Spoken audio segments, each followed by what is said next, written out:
বলে রাখি, নবীজি বলেছেন আপনি ঈমানের অবস্থায় আপনি সৎ আমলের বিনিময় আপনি যদি হালাল টাকা দিয়ে যদি দান করে থাকেন, এই দান একদিন আপনাকে জান্নাত নিয়ে যাবে। বলেন সুবহানাল্লাহ। আর সাক্ষাৎ বুরহান, বুখারী শরীফের হাদিস যে দান হচ্ছে জান্নাত যাওয়ার দলিল। তাহলে দলিল কে সাথে বিনা দলিলে আপনি জান্নাতে যাবেন এমনটা হতে পারে না। যারা বিনা দলিলে জান্নাতে যাইবে তাদের মতো আর পাগলা কেউ নেই। দলিল করে যেতে হবে। এই মাদ্রাসার জন্য আপনারা 10, 5, 50 আপনারা অবশ্যই দিবেন। একটা ছোট্ট বাড়িতে একটা অনুষ্ঠান করতে গেলে 50,000 আমাদের চলে যায়। এই যে একটা মাদ্রাসার আয়োজিত একটা জালসার মাইক, প্যান্ডেল, বক্তা ইত্যাদি কত খরচ, মেইনটেনেন্স, তার একটা খরচ আছে। বাপজি আমার, আপনি কি চান যে মাদ্রাসার লস হোক? যদি কোনো মুসলমান মাদ্রাসার লস হওয়ার যারা পরিমাণ তার মধ্যে যদি ঈমান থাকে, সে কোনোদিন মাদ্রাসার লস চাইবে না। বাপজি আমার, ভাই আমার, আপনারা যদি 100-500 করে টাকা দেন, এই ক্ষুদ্র ক্ষুদ্র দানগুলোই সেদিন এই মাদ্রাসার কাজে আসবে, আর মাদ্রাসা লসে রান করবে না। তাই বিলম্ব করিয়েন না, করিয়েন না। আল্লাহ পাক রব্বুল আলামিন কোরআনের মধ্যে বলছেন, লান তানালুল বিররা হাত্তা তুনফিকু মিম্মা তুহিব্বুন। আল্লাহ বলছেন তোমরা এতক্ষণ আমার নৈকট্য লাভ করতে পারবে না, পারবে না, পারবে না যতক্ষণ তোমরা তোমাদের প্রিয় বস্তু হইতে আমার রাস্তায় দান না করবে।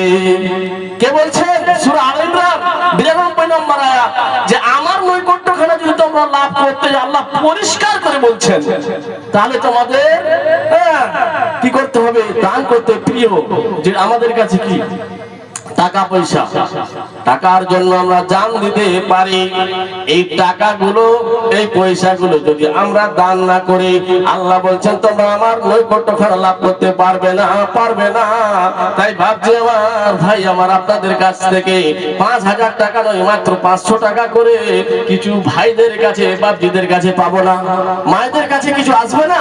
500 টাকা করে মায়েরা আমার, আপনারা 10টা কলম এই মাদ্রাসার জন্য আপনারা দিয়ে পাঠান। আপনাদের এই ক্ষুদ্র ক্ষুদ্র দানে এই মাদ্রাসায় প্রতিষ্ঠানগুলি চলছে। মা আমার, বোন আপনারা দেরি করিয়েন না। আল্লাহ কি বলছেন শুনেন। এই আয়াতটা আমি আপনাদের সামনে পড়বো। পড়তে পড়তে আপনাদের ঈমানের পরীক্ষা নেওয়া হচ্ছে।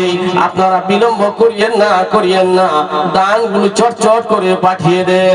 আল্লাহ বলছেন, ইয়া আইয়ুহাল্লাযীনা আমানু হাল আদুল্লুকুম আলা তিজারাতিন তুনজিকুম মিন আযাবিন আলীম। হে ইমানদাররা, আমি কি তোমাদেরকে এমন একটা ব্যবসার কথা বলবো না, এমন একটা বাণিজ্যের কথা বলবো না, যেই ব্যবসাটা করতে গেলে তোমরা কঠিন কঠিনতম শাস্তি থেকে তোমরা বেঁচে যাবে? কে ঘোষণা করছেন? আল্লাহ।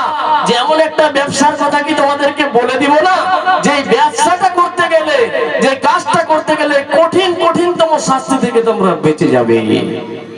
তাই ব্যবসাটা হচ্ছে তুমিনুনা বিল্লাহি ওয়া রাসূলিহি ওয়া তুজাহিদুনা ফি সাবিলিল্লাহি বিআমওয়ালিকুম ওয়া আনফুসিকুম, যালিকুম খায়রুল লাকুম ইন কুনতুম তা'লামুন। বইরা টলি থেকে রাজবুল ভাই 500 টাকা, আর এক মহিলা 50 টাকা। তাই সকলের দান যেন আল্লাহ কবুল করে। আল্লাহুম্মা সাল্লি আলাইহি, আল্লাহুম্মা বারিক আলাইহি। মা আমার, বোন আমার, আপনারা চটচট করে দানগুলো দেন, মাদ্রাসা যাতে লস না হয়। বাপজি, চায়ের দোকানে বসলে 50 টাকা চলে যাবে। তাই এই দানের আমাদের মধ্যে একটা অভ্যাস আছে যে দান যখন শুরু হতো আমরা তখন ইসলাম ছাড়ি। আব্দুল সামাদ হারিপুর চণ্ডীপুর 200 টাকা। আল্লাহ যেন ওনার দান কবুল করে। আল্লাহুম্মা সাল্লি আলাইহি, আল্লাহুম্মা বারিক আলাইহি। মারা আমার, বোনরা আমার, আপনারা কিছু দানগুলো পাঠান, 500 টাকা, 1000 টাকা। আর বাপজিরা বসে আছেন, আপনারা কিছু পাঠান। মাদ্রাসার লস হোক, এটা আপনিও চাইেন না, আমিও চাই না। আপনাকে আমি তো বলিনি যে আপনাকে 10,000 দিতে হবে, সাধ্য অনুপাতে করুন। আলম আলী হাড়িপুর চন্ডীপুর 200 টাকা। আল্লাহ যেন ওনার দান কবুল করে। আল্লাহুম্মা সাল্লি আলা আল্লাহুম্মা বারিক আলাইহি। আপনি মাঙ্গো উসি সে जो देता है खुशी से। হ্যাঁ, আপনি এখানে বসে নিয়ত করছেন, আল্লাহ আপনাকে কত ভালো